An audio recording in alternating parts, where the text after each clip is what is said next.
Заміняймося з панами. Każdy żyje jak lem годен.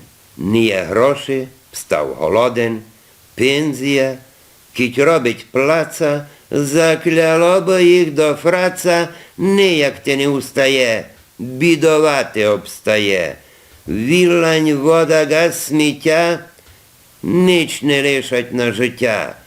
Просто черетлем шпурує, бо не вмерти шпікулує. А дітня, у чум їх гріх, несуть хрестці стаги на сміх.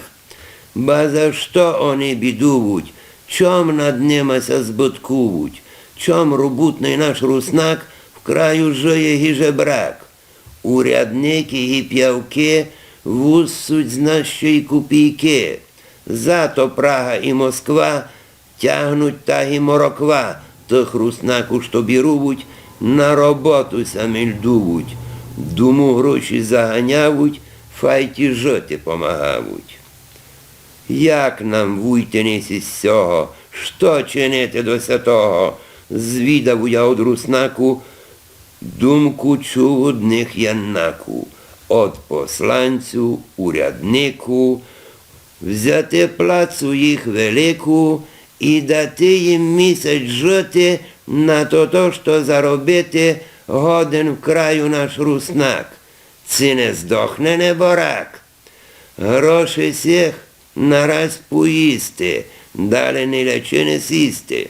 З нашого плацу урядники вже як за тиждень гімотоки сохнуться, одвержуть лаби та й роздавлені жаби. Лем загребсти, бо їх встало, бо ту мершу не воняло. Чий туди у сій державі тотко робить був у славі, і в доброві бись ми жили, за границю не робили, край би наш розбагатів, та й діду мій хотів. Но, руснаки, зафіглюйме, що на се пани учуйме. З нами се не замінявуть, бо за нашу плацу знавуть. Гон не красти і дурити, не валушнілем робити.